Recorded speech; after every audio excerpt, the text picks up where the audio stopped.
ჩემო ორხა. აბა რა გეგონა ეხა აქ რომ მოდიოდი და ციხის აშენებით რა აშენებას აპირებდი? ქართული ადაწესებისთვის ზედაპირულად მაინც გადაგევლო თვალი. ან საერთოდ დიდოსტატის მარჯვენას მეორე ნახევარი მაინც დაგეკითხა, მაგრამ გასაკვირიც არაფერია, ეს ხომ მშენებლობის დაუწერელი კანონია. აი მაგალითად, ხიდის აღმშენებელმა პიროვმა თვითონ უნდა გაიაროს მის მიერ აშენებულ ხიდზე და ეგრეთ წოდებული გამოცდა მისი მეშვეობით უნდა განხორციელდეს. ზუსტად ამ პრინციპით ჩაუტარა გამოცდა ჩვენმა ხელისუფლებამ იუსტიციის ახალ შენობას და გლდანის ციხის ამშენებელს. თავის შედევრებთან ერთად თავისივე ქმნილებებში გამოკეტა და 12 წლიანი ტკბობის საშუალებაც მიეცა. ისე ამ ამბავზე როგორ უნდა ვთქვა, კარგიაო, მაგრამ მაინც მადლობლები ვართ ციხის შენობა რომ გამოაცდებინე და არა იუსტიციის სამინისტროსი. და თურქეთის მკვიდრი ორხან აქვსუ იუსტიციის მინისტრად არ მოგვივლინ. ასე. ხოლო რაც შეეხება ჩემს მიერ თავში აღნიშნულ remakes, იგი შემდეგნაირად ჟღერს. სოფელ გლდანის წყალი მისვამს, ციხე ისე ამიგია. დამიჭირეს შიგნით ჩამსვეს, რატომ ქრთამი აგიღია. ნუ აგიღია არა, უფრო რატომ საკმარისი ქრთამი არ გაგიღია. მაგრამ რითმამ და შინაგან საქმეთა სამინისტრომ ასე მოიხდინა და რა ვქნა. ახლა აბების ეთერში რეკლამიცინის მიღების დროა. რეკლამიცინი ჩვენს ეთერში. საქართველოს მთავრობა და შინაგან საქმეთა სამინისტრო პროფესიონალ მშენებლებს სთავაზობს მშვიდი და ბედნიერი მომავლის გარანტიას. შემოიტანეთ განაცხადები ახალი სასჯელ აღსრულების დაწესებულების მშენებლობასთან დაკავშირებით. გაიმარჯვეთ ტენდერში, ააშენეთ სატუსაღოები და გასამჟელოსთან ერთად განუსაზღვრელი დროით მიიღეთ საკუთარი 7 კვადრატული მეტრის ფართობის საგანი. ციხეთა მშენებლები, აწმყოთ უწყალობთ, ესე იგი, მაგრად დაგერხათ. გადაგხადათ ყოველდღიურმა პრობლემებმა? აღარ შეგიძლიათ ამდენი უბედურების ყურება და ატანა? ან საერთოდ გშიათ? მაშინ ზუსტად თქვენთვის გამოსულა ახალი, ყოველკვირეული და რაც მთავარია უფასო გაზეთი კვირის ვიკილიქსი. თქვენ გაზეთის მისაღებად სპეციალურ ჯიხურებშიც კი არ გიწევთ მისვლა. მთავრობასთან დაახლოებული ტელემაუწყებლები თვითონ წაგიკითხავენ და დაგაჯერებენ ყოველ საღამოს, თუ რა კარგები, ბედნიერნი, დალხინებულნი, აღშენებულნი და მაძღარნი ვართ. კვირის ვიკილიქსი. ერთად გადავაგოროთ მშიერი ზამთარი. გასულ კვირას თბილისში ავტომოყვარულთათვის შოუ გაიმართა, რომელშიც სხვადასხვა მარკის ავტომობილები იღებდნენ მონაწილეობას. თბილისის ერთ-ერთ გარეუბანში ექსტრემის მოყვარულები შეიკრიბნენ. ორგანიზატორებმა მრბოლელებს ადრენალინის გამოყოფის საშუალება კანონის ფარგლებში მისცეს. დიახ, ავტომრბოლელებმა ადრენალინის გამოყოფა კანონის ფარგლებში მოახერხეს. აი, როგორ ზრუნავენ ქართველი კანონმდებლები ჩვენს მოსახლეობაზე. ახამდე მხოლოდ მათ ჰქონდათ კანონიერი უფლება ჩვენს ბეჭებზე გამოეყოთ მოჭარბებული ადრენალინი. ახლა კი ჩვენს მოგხედეს და უბრალო ხალხს და ჩვენს, ესე იგი, დაგვთეს ნება ადრენალინი გამოგვეყო. თანაც კანონიერად. მე მჯერა რომ ჩვენი მუშა ფუტკარიბით მუშა და მოფუსფუსე საკანონმდებლო ორგანო ჩვენ უბრალო მოკვდავთ, მხოლოდ ერთჯერადად არ გაგვახარებს და მომავალშიც მიიღებს ისეთ კანონებს, რომელთა გათვალისწინებითაც აბსოლუტურად კანონიერად შეგვეძლება ორგანიზმიდან რაღაცეების გამოყოფა. მინდა მოუწოდო მოსახლეობას, რომ არ გამოთქვათ პროტესტი, თუკი პარლამენტი მიიღებს ოფლის გამოყოფის შესახებ ორგანულ კანონს. თორემ საზოგადოება სავსეა უკანონოდ გამოყოფილი ოფლით, რაც ხელს უშლის ჩვენი ქვეყნის ევროპულ და ჩრდილოატლანტიკურ ინტეგრაციას. თუ ცრემლი თვალზე გაქვთ მომდგარი, თქვენ აღარ მოგიწევთ არაფერზე ნერვიულობა, ვინაიდან ჩვენი კანონმდებლები მოგანიჭებენ სამართლებრივ უფლებას გამოყოთ ცრემლი კანონის საფუძველზე. მცხეთა-მთიანეთის მომღერალმა გუბერნატორმა მდინარე შორიხევის დასრულებული ნაპირსამაგრი დაათვალიერა და როგორც მისი პარტიის ჭეშმარიტ წევრს შეეფერება, ვრცელი სიტყვაც წარმოთქვა. მართალია ამ სიტყვიდან რა იყო სიმართლე და რა არა, პირადად მე ამის გარკვევა ძალიან გამიჭირდა, მაგრამ მაინც გთავაზობთ ამ ინტერვიუს.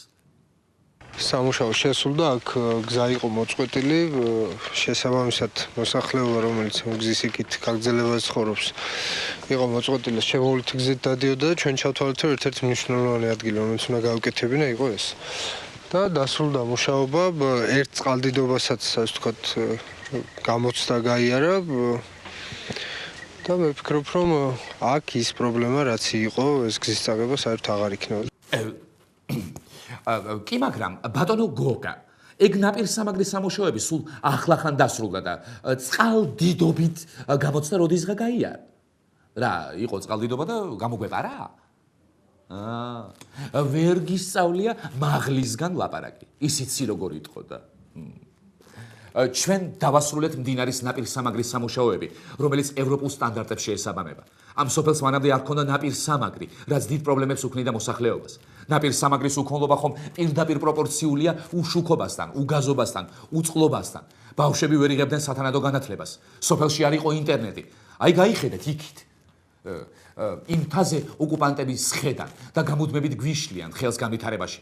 მაგრამ ჩვენ დავანახეთ ოკუპანტებსაც და მთელ სოფლიოსაც, რომ რაც მაგრები ვართ, ქართველები ვართ. წავიდნენ წაეთრიონ აქედან ოკუპანტები. აჰა, ჩვენ გავაკეთეთ ამ სოფელში ნაპირსამაგრი. ნუ რა ვისეგონება, რომ ჩვენ დაპირებას არ ვასრულებთ. თქვენ მხოლოდ ნაპირსამაგრი მთხოვეთ და მე გზა, შუქი, გაზი, დენი და სკოლაც ავაშენე. ნუ რა ვისეგონება, რომ ოკუპაციის გამო ჩვენ დანაპირებებს არ შევასრულებთ. აი, ბატონო გოგა, როგორ უნდა ილაპარაკოთ? და რა აქვს მნიშვნელობა სიმართლეა თუ არა? მოკლედ ამის მერე თუ რამეს გააკეთებთ, იბლატავეთ და ჩვენც გაგვისწორდება. ქართულ ბიზნესმენს ქალაქის მერიამ დარღვევა აღმოუჩინა და 25,000 ლარიანი ჯარიმა დააკისრა. ბიზნესმენმა ილია მოსიაშვილმა შესაძლოა საქართველო დატოვოს.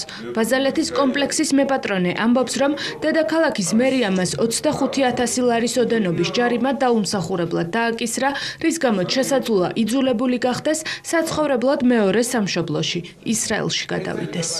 მოკლედ ადამიანმა საკუთარ სახლს სახურავი გამოუცვალა და ამის გამო 25,000 ლარი აქვს გადასახდელი.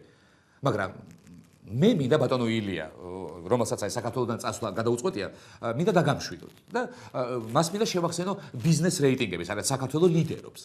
არსა წასვლა არ დაგჭირდებათ ბატონო ბიზნესმენო, რადგან სულ მალე ახალ საგადასახადო კოდექსსაც მივიღებთ. წადი და ყველაფერი უფრო გამჭვირვალე იქნება. სხვათა შორის ექსპერტებმა უკვე უწოდეს ამ კოდექსს რევოლუციური. ჩქარა წადი ბიჭო. გადახედეთ ბათუმს, როგორ უმალ აშენდა და რამდენი ინვესტიცია ჩაიდო. ნუ თუ ეს ყველაფერი არ გაძლევთ საფუძველს იმისა, რომ იფიქროთ საქართველოში ახალი ინვესტიციების ჩადებაზე. უკან აღარ მოიხედო, ისე წადი. საინტერესოა მაინც ახ სახურავის გადახურვაზე ამხელა ჯარიმა და იმ დელეგატებს რას უზამდნენ ლისაბონში გართობა რო გადაწყვიტეს? ახლა აბების ეთერს დიდ სულოვნად ვუთმობ ხუმარა პოლიტიკოსებს. დამიჯერეთ მათ ეს დაიმსახურეს. იცინიან და იცინიან პოლიტიკოსები. არ ვსაუბრობ იმაზე, რა გაკეთდა ახლა ჩვენი მთავარი გასაკეთებელი უმუშევრობის დაძლევა. თითო ადამიანის დასაქმებას 50,000 დოლარი ჭირდება. ამის გამო ჩვენ აუცილებლად საერთაშორისო ინვესტიციების მოზიდვა გვჭირდება. სტაციების სხვადასხვა ქვეყნებში იმის შესახებ, თუ რა რეფორმები გატარდა ბიზნესის გამარტივების და ეკონომიკის განვითარების. საპენსიო რეფორმა ორიენტირებული უნდა იყოს მოქალაქეზე და მის სოციალურ საჭიროებაზე. შესაბამისად, თავდადას უკვე ექნება შესაძლებლობა შემუშავოს ქართული სოციალური პაკეტი, რაშიც ქრისტიან-დემოკრატების ბრალდებებს ხელისუფლების წარმომადგენლებმა უპასუხეს. კოკი იონათამიშვილის განცხადებით, ტრანსპორტის მგზავრობის ღირებულება ფაქტობრივად მინიმალურად გაიზრდება და ეს გადაწყვეტილება სატრანსპორტო ინფრასტრუქტურის გაუმჯობესებას შეუწყობს ხელს.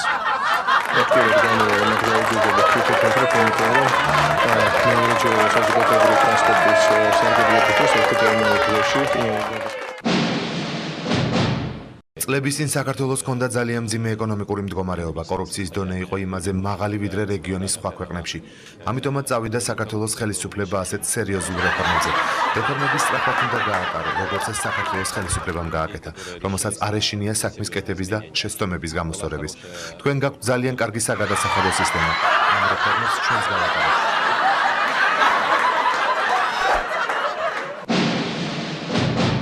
მაშინ როდესაც ქვეყანაში არის მართლა უმძიმესი სოციალური მდგომარეობა, ჩვენ დანაშაულად მიგვაჩნია მგზავრობის საფასურის გაზრდა. შესაბამისად, ჩვენ ქრისტიან-დემოკრატები მოუწოდებთ ნაციონალური მოძრაობის იმ წარმომადგენლებს, ვინც დღევანდელ სხდომაში მიიღებენ მონაწილეობას, თავადვე თქვა, ნუ არის ხელისუფლების მიერ წარმოდგენილ ამ ინიციატივაზე და თავადვე ჩააგდონ საკითხი მგზავრობის საფასურის გაძვირებას. მძიმე დარტყმა მიაყენეს ქვეყანაში არის მართლა უმძიმესი სოციალური მდგომარეობა, ჩვენ დანაშაულად მიგვაჩნია მგზავრობა. ეს გახდათ გადაცემა ყოველდღიური აბები ვასიკო ოდიშვილისგან. ნუ მიიღებთ სხვა აბებს.